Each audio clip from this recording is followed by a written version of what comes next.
Jama'a Assalamu alaikum, barkanmu da warhaka, kuma barkanmu da sake saduwa a cikin shirin ciwon idaniya.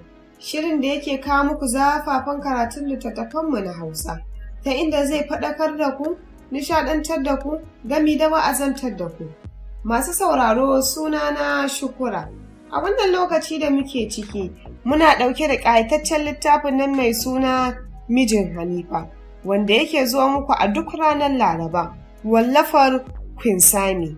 Sunana Shukura, wacce ni ce zan ja akalin shirin a halin yanzu.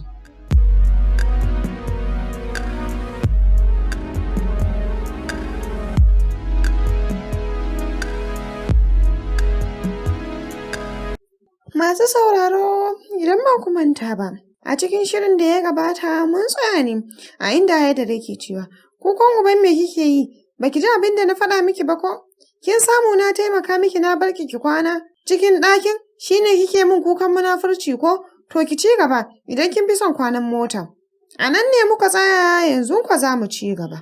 Ni to fa wannan kayan sun matse ni, ba zan iya bacci da su ba. Dan Allah ya Haidar ka mai da ni gida, na yadda ba zan sake zuwa kowane event ba. Murmushi ya ce, yarinya kin makara, a ina kika taba jin soja yayi magana ya sake. Straightforward mutane ne, they always stand by their words. Na gama magana anan zaki kwana. Yau, idan kin ga dama, ki yi bacci, idan kin ga dama ki yi kwanan zaune, ya rage naki. Kuma idan kika cika min kunne da ƙananun kuka, ki ji a jikinki. Kin ga daga nan, kya yi kuka da dalili, on useless kawai. Share kwalla ta yi ta narka masa harara sanda ya kwanta ya rufar da bargo. Tana nan a durƙushe a wajen har bacci ya dauke ta. Can ya farka ya ganta a haka, gajeren tsaki ya miƙe ya fice. Bayan mota sai je ya buɗe ya ɗauko t-shirt na kakin sojoji sabo fil da shi, sannan ya dawo ɗakin. Dago ta ya dawo da ita kan gado, ya shiga ƙoƙarin canza mata kaya, aiko nan ta buɗe ido, da sauri ta miƙe tana kare kirjinta da hannu. Tsaki ya ce, me kike karewa a nan? Me kike da shi? Ki bar wahalar da kanki yarinya, I'm not interested. Ya jefa mata rigar ya ce, gashi idan kin ga dama ki sa, ba don halinki ba. Daga haka ya koma ya kwanciyar shi. Miƙewa ta yi ta ce a ranta, whatever, kai ka je wajen, ni na ce maka ka sa min wani kaya. Ɗaukar rigar ta shiga juyawa ta taɓe baki ta miƙe ta nufi bathroom ta canza. Da sanda ta fito, wai kar ya ji motsinta ya kalle ta, aiko duk bata san idanunsa biyu ƙyam a kanta ba. Rigar ya yi mata kyau sosai, ya sauko mata har cinya, sannan ya ɗan kama ta ƙasa, kasancewar t-shirt ɗin kamar body hawk na maza yake. Kalar kakin sojojin ya mata kyau, ta haɗe gashinta tsakiyar kanta, yadda take sanda ya so ba shi dariya. Kwanciya ta yi bisa rock, ta takure sai da ya bari ta yi nisa da bacci sannan ya ɗauko ta ya aza ta bisa gadon ya rufe musu da bargo. Rungume ta yi sosai cikin ƙirjin shi, a haka suka samu bacci mai daɗin gaske. Ƙarfe 10:13 su Sadi, Sumi, Lailo da Jasmi ne suka shigo gidan, sun fito daga gidan amarya Shema don a can suka kwana, da shige yau ne wurin bikin. Sashin Momi suka nufa, suka gaishe ta sannan suka shiga tambayar Hanifa. Momi ta ce, ku duba ta can sashin inna mana. Sadi ta ce ba ta can fa Momi, kila tana sashen yaya Haidar. Filis ki dan kira sa a waya mami. Za mu koma gidan Shema ne, an batta ita kaɗai. Kuma 11 za a fara buɗar kai. Anti Hiba dai ta shigo tana faɗin bari na kira Haidar ɗin. Ringin biyu ya ɗaga, lokacin ya tusa Hanifa a gaba sai ta ci breakfast. My aunty good morning. Morning ɗan gidana. Ina kuka shiga ne? Kam su Sadi na ta jiran Hanifa su tafi buɗar kai. Kuma kai ma you supposed to show off a buɗar kai ɗin. Mugun kallo ya watsa wa Hanifa kafin ya ce, Anti, ni fa bana son event mai maza. Su tafi kawai, ita ba za ta je ba. Haba Haidar, kan me za ka hana ta? Please ka kyale ta fito ta shirya. Shiru yayi kamar ba zai ce komai ba. Sai kuma ya ce, okay fine, shikenan Anti. Yawa ɗan gidan Anti Hiba ta ce. Yana gama waya ya watsa ma Hanifa mugun kallo ya miƙe ya zare kaki din shi ya ce, tashi mu tafi. Da sauri ta miƙe har da murmushinta suka fice. Suna isowa gidan ya saka lock a mota ya kalle ta ya ce, kina ji na? Wallahi kika kuskura na sake ganin ki cikin maza sai kin ga abin da zan miki. Kuma saura kar ki rufe jikinki ki ga yadda zan yi da ki. Ya buɗe lock ɗin. Har ta sa kai ta fita ya ce, zo nan dawowa ta yi ta tsaya. Ki je ki shirya ki fito. Kanta ta yi nodin kana ta wuce. Sa'ad ɗinsa shi ma ya wuce don shiryawa. Tana shiga ta shirya ta samu already su Sumi sun tafi. Sai da ya jima a wajen Abba kafin ya fito ya samu Hanifa a sashin Momi ta haɗa rai. Aikonin Momi ta shiga masa sababi. Kan me zai bar Hanifa tana jira. Mami na tsaya magana da Abba ne. Kin san jibi za mu wuce. Kuma ya ce mu kila ya tafi Abuja gobe. Momi ta kwafa ta kalli Hanifa ta ce ku tafi. Sai sannan ya watsa ma Hanifa mugun kallo irin na za ki gane kuranki kafin ya wuce abinsa. Har suka isa gidan bai ce mata komai ba. Sef ɗin jikin mota ya bude ya ciro bunch ɗin 200 ya jefa mata kan cinya. Fita shi ma ya isa wajen sai kirari kuwa maroƙa ke masa nan ya barin kuɗi wa amarya da ango. Su Sadi, Jasmine, sai zole da suke wai isowar Mrs. and Mrs. daban ne. Wai kalaman soyayyar su daban ne. Lailo ta ce, "Kai friends, mijin nan naki akwai kishi." Daga fita filin rawa sai ya suri matarsa ya gudu, taɓa baki hani ta ce, "Kwaji da shi dai, ni mu ƙarasa na gashe mata." Nan suka ƙarasa filin suna dariyar Hanifa. Washe gari, gama bikin su Jasmine suka wuce Keti. Bayan Momi ta cika su da kayan arziki da tsarabar biki iri-iri. Ran da su Hanifa za su tafi, kuka ta yi, wai ita ba za ta tafi ba, wannan karan ko Momi nata bata bi bayanta ba, haka suka rabu da 'yan uwanta suna kewar juna, har Ayafat su Momi da su Sadi suka raka ta, har da Inna. Bayan Inna ta haɗa mata shirginsu na kakanni, garin kunu da sauransu. Haka jirginsu ya ɗaga zuwa birnin Ikko. Tana cike da kewan 'yan uwanta masu ƙaunarta. Da yamma Alice suka isa garin Apapa, kai tsaye Tinka Island suka wuce yadda suka yada zango a gidansu da ke Maritime.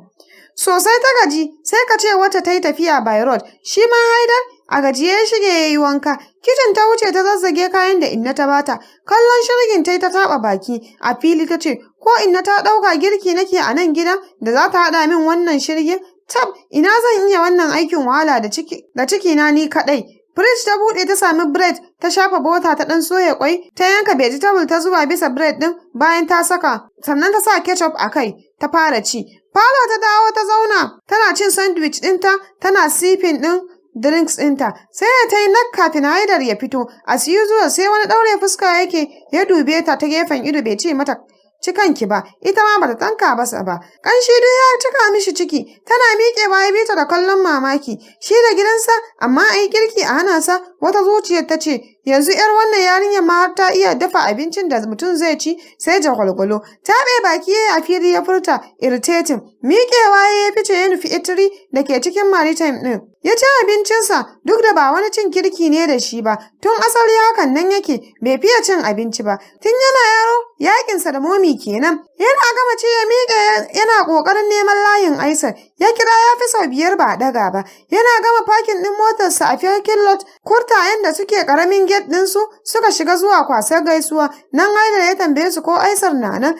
Dan ya ga motarsa, but baya ɗaga waya. Ɗaya daga cikin masu aikin ya ce, Captain, the truth is that we were worried too. Tun safe Captain Aisar bai fito ba, ko office bai je ba. Haidar ya da kai ya ce, and what time did he came back last night? Very late and drunk. Haidar ya yi nodin kansa kana ya ce, it is okay, I will check on him right away. Sara masa suka yi ya tafi, su ma suka koma bakin aikinsu. Sandarewa ya furta, carry on. Ya jima yana nokin a doorstep ɗin Aisar, amma shiru ba a buɗe ba, har zai juya sai kuma wata zuciyar ta ce ka murɗa handil ɗin ka ji ko a buɗe ne. Aiko yana murɗa ƙofar ta buɗe, da gudu ya ƙarasa ganin Haidar kwance cikin kwalaben giya kamar baya numfashi. Asaba'in ya fito yana ma security ɗin magana, call an ambulance, hurry, komawa ya shiga danna kirjin Aisar. Yana kiran sunansa, amma shiru. Haidar ya ɗauko sa a kafaɗa suka sauko ƙasa. Daidai nan ambulance ta iso, suka saka Aisar a baya, aka ɗaura masa na'urori don ceton rayuwarsa. Doctor ya fito ya samu Haidar ya ce, you can go in now. Da sauri Haidar ya miƙe ya nufi ɗakin.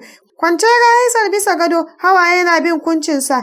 Haidar ya ƙarasa gami da riƙe hannun Aisar ya ce, how are you feeling now? Murmushi Aisar ya ce, feeling better. Haidar, Aisar ya kira sunansa. Dago kai Haidar ya yi yana kallonsa. Thank you, Aisar ya faɗi. Thank for saving my life, Captain. Murmushi Haidar ya ce, this is our duty, Captain. Mu tsare al'umma da dukiyoyinsu. I suppose you know that. So please stop thanking me. You make me feel nervous. The important thing is that you are alive. Don haka dukkan godiya ma Allah za mu yi mishi. Nodin kansa Aisar ya ce, haka ne Captain, Allah shine abun godiya don da na mutu a daren jiya da ban san ina ne makomata ba. Cikin rashin gane last statement ɗin Aisar na ƙarshe Haidar ya ce, Aisar duk abin da ya same mu tawakkali shine first, shan giya ba komai zai mana ba. Hakika Turawan yamma sun cuce mu ta hanyar sabar mana da shan giya da suka yi. Idan rai ya ɓaci, maimakon mu kai kukanmu ga Allah sai mu rungumi giya mai tasha. A tunaninmu shine zai climbing tempo ɗinmu, which is not. Na sani ni ma drunker ne, but ever since da na yi realizing giya ba ta da wani amfanu na daina sha. Ya rike hannun Aisar sosai kafin ya ci gaba da faɗin. It is obvious yanayin aikinmu shi ya yi influencing most of our colleagues suka zama mashayan giya, including me. So please ka nutsu ka daina making life ɗinka so miserable. Aisar ya kada kansa ya ce, you are right Haidar. Shan giya da na jiya, it was never my intention. I was so depressed that I couldn't help it. Shi yasa na sha giya da ya fi ƙarfin tunanin mutum.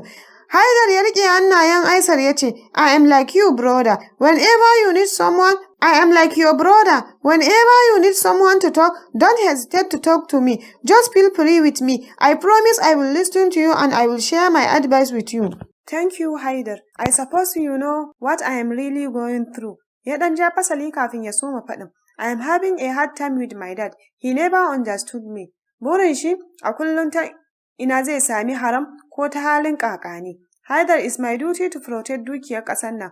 I can't stay back watching him temporary da dukiyar al'umma. Matsalar ɗaya shine, mom ɗina tana matuƙar son sa. I always want to be by her side. Ko kaɗan ba na son barinta da mutumin nan. Don kuwa, tun ina yaro nake ganin sa always healing at her, always mistreating her like piece of trash. It hurts me a lot and make me feel nervous. Ita kuma ma ba ta so ina meddling into their mental problem. Ina yi don ita ne, but ko kaɗan ba ta so. And idan na yi reporting ɗinsa ko na yi arresting ɗinsa, zan iya samun matsala da ita. Wannan shine dalilin da yasa nake kau da idona. Preciously, I can't deny that he is my father, though he always neglect me, but I still want to fix my relation with him, ko don mahaifiyata. Sauke ajiyar zuciya Haidar ya kafin ya ce, I do understand you, friend. Ka kwantar da hankalinka. Everything is gonna be alright. Ka ci gaba da masa addu'a. Komai zai zama normal. Daidai nan, Doctor ya shigo. Kallon saye da murmushi saman fuskarsa ya sara musu. Murmushi su ma suka yi kafin Doctor ya ce, Captain, how are you feeling now? Murmushi Aisar ya ce, I am fine now. I suppose I will be discharged. Don't rush Navy. Haidar ya faɗi yana kallon Aisar. Duba shi Doctor ya sannan ya discharging ɗinsa haɗi da basa shawarwari. Motar Haidar suka shiga ya soma driving. Duk a tunanin Aisar gida suka nufa, amma sai ya ga Haidar ya ɗauki hanyar gidansu. Da mamaki Aisar ke kallonsa kafin ya ce, ina kuma za mu je? Just wait and see. Haidar ya faɗi sanda ya karya kwana straight ɗin gidansu Aisar. Tun daga gate suke ganin masu irin uniform ɗinsu. Da alamu securities ɗin Naval Chief of Staff ne. Aisar ya ɓata fuska ya ce, you see, the big devil is here. Tare suke satan man fetur suke fitarwa ƙasashen waje. Haidar ya jinjina kai ya ce, let us get in. Suna fitowa, sojoji suka shiga sara musu, su kuwa suna sandarewa. Suna ƙara zuwa ƙofar falon NNPC chairman da Naval Chief of Staff suna fitowa. Da mamaki daɗin Latifa ke bin su da kallo. Sara masa suka yi shi ma ya sara musu. Yana wata mayaudiriyar murmushi. Daɗin Aisar kuwa ko kallo ba su ishe shi ba. Ci gaba da tafiya suka yi haraba gida. Sai da suka yi nisa kafin daɗin Aisar ya dubi daɗin Latifa ya ce, kaga wannan tsinannen yaron? I'm sure shi yake influencing Aisar ya ninga saba umarnina. Wata silent dariya daɗin Latifa ya kafin ya ce, ƙwarai kuwa, don kuwa yaron ni kaina ya tsaya min a makoshi, ya hana ni haɗiyar ruwa yadda nake so. I really want to get rid of him. He is beyond your imagination. Amma kar ka ji komai, da sannu za mu batar da shi. Shi ɗan banza, har nawa yake da zai hana mu sakata. Mun gama da wayanda suka fi shi, balle shi. Dariya daɗin Aisar ya ce, shi yasa nake ƙara son ka abokina. Yanzu dai sai mun yi waya. Nan suka yi sallama, daɗin Latifa ya tafi. Daɗin Aisar na shigowa ya ga sai hirar Haidar da mom ɗin Aisar suke yi. Ko da ya shigo, Haidar ya gaishe shi a daƙile ya amsa. Ya juya yana ma Aisar wani kallo. What the heck brought you here?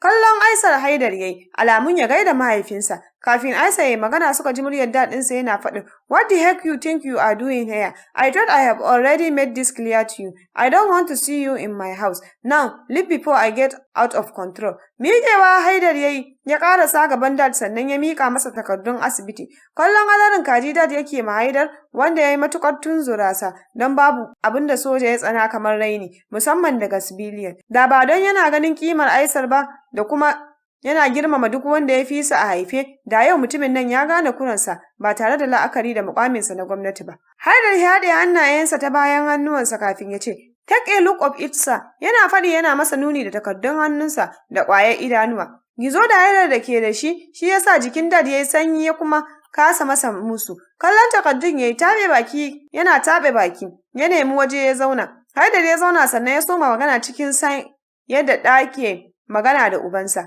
"Please, sir, you need to fix your relation with your son. Look how he become miserable. This is all because of you neglecting him." Kar ka manta, Dad, akwai ranar da zaka nemi ɗanka don kuwa kowane mutum yana da rana, ballatana ɗan da ka haifa. Wani yana neman ya samu, amma bai samu ba. Kai Allah ya baka. Is that how you thank your Lord? He lost your compassion and affection ever since he was a child. Ka yi forcing nasa ya zama soja, even though bai son haka ba. An kar ka mance, ko kai ne doka ya hau kanka, yana da right zai hukunta ka. So please, sir, I beg of, try to fix your relation with your son before it is too late for you. Shiru Dad yayi, dan Haidar gaba ɗaya ya gama ɗaure su da kalamansa. Miƙewa Haidar ya taɓa kafaɗin Aisar ya ce, "I will take my leave, friend. Ka zauna ka kwana a gida for today." Yana masa kai Aisar ya yi kafin ya yi sallama da mom ɗin Aisar ta bi sa har waje tana sa masa albarka tana godiya. Yana dawowa gida, a falo ya zauna yana tunanin rayuwa. Hakika idan ka samu iyaye masu tsoron Allah, wayanda they are presentable, wayanda ba ka kyamata nuna musu ma duniya su, ka ce mahaifanka ne, abin gode ma Allah ne. Hakika ya tausaya wa Aisar da yanayin da mahaifinsa. Haidar ya kwantar da kansa yana tunanin yadda ya nuna wa iyayensa ya yi biyayya na auren Hanifa. Zai rike ta bisa gaskiya da amana. Shin kenan ya kyauta wa kansa? By manipulating his parents, they all believe that zaman tsakani da Allah yake yi da Hanifa, babu cutarwa. Dafe kansa ya furta, "Oh my God, what have I done? Am I doing the right things, or what should I do?